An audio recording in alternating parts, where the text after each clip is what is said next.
आपका यूनिक प्रज्ञान यूट्यूब परिवार में मैं प्रज्ञान सर हार्दिक स्वागत करता हूं, वंदन करता हूं, अभिनंदन करता हूं। प्यारे साथियों, सुबह के 5 बज चुके हैं। जिस प्रश्नोत्तरी 50 का आप बेसब्री से करते हैं इंतजार, वह प्रश्नोत्तरी 50 लेकर के आपके बीच उपस्थित हूं। जैसा कि आप जानते हैं, प्रश्नोत्तरी 50 का मुख्य उद्देश्य आपके अध्ययन का आपको रिविजन कराना। वन लाइनर शैली में 50 महत्वपूर्ण प्रश्नों को प्रतिदिन सुबह सुबह आप करते हैं रिवाइज। तो इस अध्ययन श्रृंखला से जुड़ने के लिए फटाफट सेशन को लाइक और शेयर करिए। चैनल पर पहली बार होंगे तो चैनल को सब्सक्राइब करके बगल में बने हुए बेल आइकन से ऑल बटन को प्रेस करना बिल्कुल ना भूलें। तो बिना समय गंवाए साथियों प्रारंभ करेंगे पाठचर्या, लेकिन उससे पूर्व देखेंगे प्यारा सा मॉर्निंग कोट्स। अपने सपनों की मंजिल को पाने के लिए अपने आप को इतना मजबूत करके चलना है दोस्त कि रास्ते की परेशानी आपको तोड़ न सके, और कोई भी विषम परिस्थिति हो आपके लक्ष्य से आपका रास्ता कोई मोड़ न सके। आप अपने लक्ष्य के प्रति निरंतर चलते रहिए, लक्ष्य आपको एक दिन जरूर मिलेगा साथियों। इसी प्यारे कोर्स के साथ प्रारंभ करते हैं शायद प्रश्नोत्तरी 50 को और देखते हैं आज का पहला प्रश्न। रस छंद अलंकार किसकी रचना है? इसका आपको जवाब बताना है।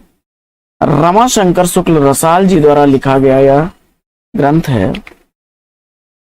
अगला प्रश्न है कि महाभारत की सांझ एकांकी के लेखक कौन है?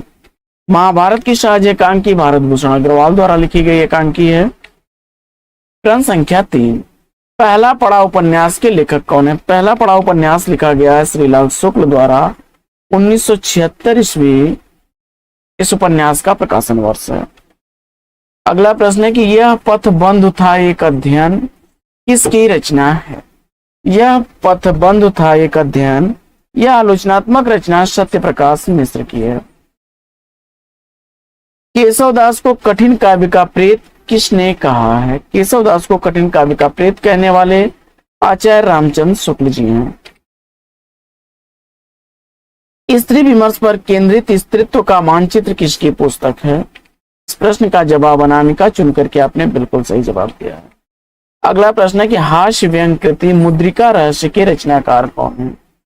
इस प्रश्न का जवाब शरद जोशी चुन करके आपने बिल्कुल सही जवाब दिया है। अगला प्रश्न है कि हरिऔध जी को उनकी किस कृति पर हिंदी का सर्वोत्तम पुरस्कार मंगला प्रसाद पारितोषिक प्रदान किया गया? जवाब में प्रिय प्रवास को आपने चुना, तो बिल्कुल सही जवाब। अगला प्रश्न है कि द्विवेदी युग के सर्वश्रेष्ठ प्रगीतकार कौन माने जाते हैं? द्विवेदी युग के सर्वश्रेष्ठ प्रगीतकार माने जाते हैं मुकुटधर पांडे। अगला प्रश्न है कि कविता संग्रह कथामणि किसका है? जवाब में आपने कुबेरनाथ राय को चुना, तो बिल्कुल सही जवाब। अगला प्रश्न है कि शमशेर बहादुर सिंह को कवियों का कवि किसने कहा है? शमशेर बहादुर सिंह को कवियों का कवि कहने वाले अज्ञेय जी हैं। अगला प्रश्न है कि समीक्षा की समीक्षा आलोचनात्मक रचना के लेखक कौन है? जवाब में आपने प्रभाकर माचवे को चुना, बिल्कुल सही जवाब। अज्ञेय और आधुनिक रचना की समस्या के लेखक कौन है? यह भी आलोचनात्मक रचना लिखी गई है रामस्वरूप चतुर्वेदी द्वारा। मेरी आत्म कहानी किस विधा की रचना है? मेरी आत्म कहानी डॉक्टर श्याम सुंदर दास द्वारा लिखी गई आत्मकथा विधा की रचना है। यह आत्मकथा 1941 ईस्वी की प्रकाशित आत्मकथा है। अगला प्रश्न है कि अरविंद विमलेंदु शंकर शेष के किस नाटक के पात्र हैं? अरविंद और विमलेंदु शंकर शेष द्वारा लिखे गए एक और द्रोणाचार्य नाटक के पात्र हैं। कैलेंडर का आखिरी पन्ना नाटक के नाटककार कौन है? तो कैलेंडर का आखिरी पन्ना नाटक रामकुमार वर्मा द्वारा लिखा गया नाटक। अगला प्रश्न है कि प्रसिद्ध समाचार पत्र विशाल भारत के संस्थापक कौन है? प्रसिद्ध समाचार पत्र विशाल भारत रामानंद चटर्जी जी का है। अगला प्रश्न है कि कहती हैं औरतें काव्य संग्रह की रचनाकार कौन है? तो कहती हैं औरतें काव्य संग्रह अनामिका द्वारा लिखा गया काव्य संग्रह है। अगला प्रश्न है कि ठाकुर प्रसाद द्वारा लिखा गया प्रबंध काव्य महामानव किसके जीवन पर आधारित है? जवाब में महात्मा गांधी को चुना आपने, तो बिल्कुल सही जवाब। अगला प्रश्न है कि उर्वशी नाटक के नाटककार कौन है? तो उर्वशी नाटक का नाटककार लक्ष्मी प्रसाद को चुना आपने, बिल्कुल सही जवाब। 1910 ईस्वी का प्रकाशन वर्ष। अगला प्रश्न संख्या 21 है कि आज और आज से पहले किसकी आलोचनात्मक रचना है? आज और आज से पहले आलोचनात्मक रचना कुंवर नारायण की है। प्रश्न संख्या 22 है कि पद्माकर के जगत विनोद में कितने प्रकरण और छंद हैं। पद्माकर द्वारा लिखा गया जगत विनोद में 6 प्रकरण है, 731 छंद हैं। अगला प्रश्न है कि चर्चित कहानी लाल पान की बेगम के लेखक कौन। चर्चित कहानी लाल पान की बेगम फणीश्वर नाथ रेणु की कहानी है। अगला प्रश्न है कि उजली आग कहानी संग्रह के लेखक कौन है। तो उजली आग कहानी संग्रह रामधारी सिंह दिनकर द्वारा लिखा गया कहानी संग्रह। कवि की स्त्री कहानी के रचयिता कौन है। तो कवि की स्त्री कहानी लिखी गई है सुदर्शन द्वारा। 26वां प्रश्न है कि पौराणिक हिंदू मिथक पर आधारित लक्ष्मी नारायण लाल का नाटक कौन सा है।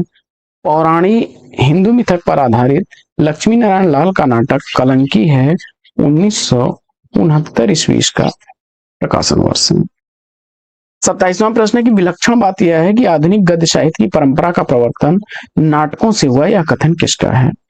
तो आधुनिक गद्य साहित्य परंपरा का प्रवर्तन नाटकों से हुआ, यह कथन आचार्य रामचंद्र शुक्ल का है। 28वां प्रश्न है कि अप्रवासी की यात्राएं नामक कृति के रचनाकार कौन है। अप्रवासी की यात्राएं यह रचना डॉक्टर नगेंद्र की है।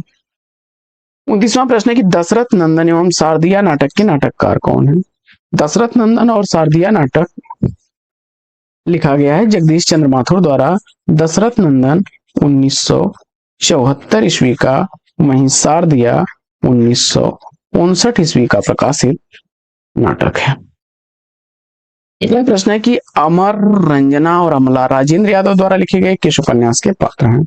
अमर रंजना और अमला राजेंद्र यादव द्वारा लिखे गए 1 इंच मुस्कान उपन्यास के पात्र हैं, 1963 ईस्वी का प्रकाशन वर्ष है। 31वां प्रश्न है कि आधुनिक वातायन से पुस्तक के लेखक कौन है। तुलसी आधुनिक वातायन से यह पुस्तक लिखी गई है रमेश कुंतल मेघ द्वारा। 32वां प्रश्न है कि मेरी आत्मकहानी आत्मकथा के लेखक कौन है। मेरी आत्मकहानी आत्मकथा श्याम सुंदर दास द्वारा लिखी गई 1941 ईस्वी की प्रकाशित कथा है। रात का रिपोर्टर उपन्यास के लेखक कौन है। रात का रिपोर्टर उपन्यास निर्मल वर्मा द्वारा लिखा गया 1989 ईस्वी का प्रकाशित उपन्यास है। गंगा का बेटा नाटक के नाटककार कौन है। गंगा का बेटा नाटक लिखा गया है बांडे बेचन शर्मा उग्र द्वारा, 1940 ईस्वी प्रकाशन वर्ष। 35वां प्रश्न है कि किस विद्वान ने देवनागरी लिपि के स्थान पर रोमन लिपि लिखने का सुझाव दिया था। जवाब हो जाएगा सुनीति कुमार चटर्जी ने। कुरुवन दहन किस नाटक का हिंदी रूपांतरण है। कुरुवन दहन बेणी संहार नाटक का हिंदी रूपांतरण है, बद्रीनाथ भट्ट द्वारा लिखा गया 1912 ईस्वी का।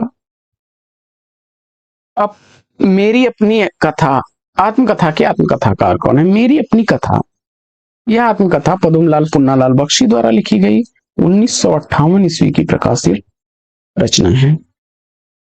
अगला प्रश्न है कि राजा लक्ष्मण सिंह ने अभिज्ञान शाकुंतलम का अनुवाद कब किया। तो जवाब हो जाएगा अभिज्ञान शाकुंतलम का अनुवाद उन्होंने 1862 ईस्वी में, वहीं रघुवंशम का 1878 ईस्वी में और मेघदूतम का 1882 ईस्वी में किया था। अक्सर प्रश्न यहाँ से बनते हैं साथियों।